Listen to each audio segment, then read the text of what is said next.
Somebody had just asked about kind of narcissists and suicidal behavior.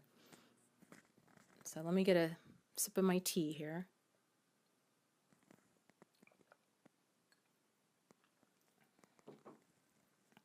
So, yes. Now it's one of those things, like, it's normally thought that narcissists, they'll threaten suicide, but they won't do it. Well, actually, Ryan and I were talking about this earlier, how when people speak about other people, narcissists or whoever in general, in absolutes, that it's very inaccurate. And I'm guilty of it too. I mean, this is kind of how I was taught a lot of this stuff. It was more in like absolutes, but it's not correct, because people are people at the end of the day, and there's that wide range of behavior. So saying that, okay, a narcissist would never commit suicide, well, we don't know, because there are people, and there's 100 different variables going on with each and every one of us. By and large, it's kind of thought, well, narcissists, they're going to threaten suicide, but they're not actually going to do it because they're very grandiose. They think they're God's gift. But that doesn't mean that they don't have problems. It doesn't mean that they don't have pain. Again, a lot of them grew up in trauma. So and I think too, the older they get, the more, if their hopes and dreams and that grandiosity is not coming to fruition, that can really be a hard pill to swallow for somebody.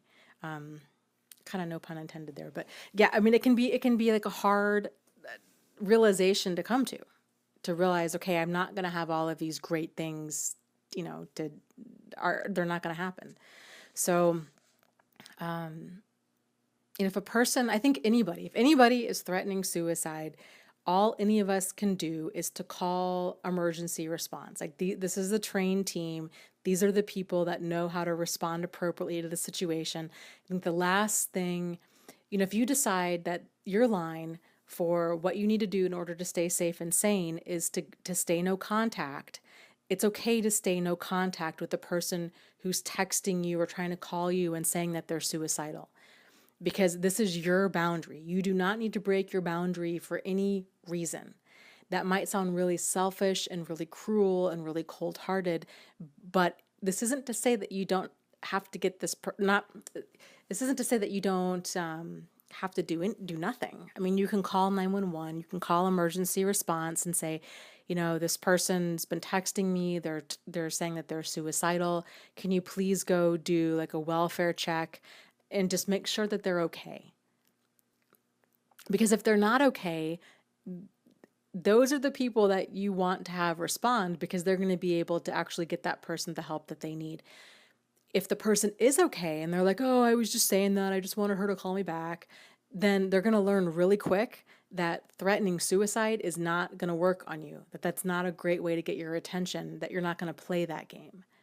So, and I definitely wouldn't feed into being like, well, I need to reopen contact, or I need to rush over there and make sure that they're okay, because if they truly are suicidal, they could be homicidal as well, especially if they have a gun in the house or who knows what. So call people that are trained in how to respond to that, and don't put yourself in harm's way, would be my advice to something like that. And if somebody does end up taking their life, realize too that this is their choice, and that none of us can prevent something like this from happen. All we can do is what we can do. And this is, again, another reason to call a response team, is they can get out there quickly. Lots of love to you guys. You are not alone. You are not crazy, and you really can move forward and heal from this.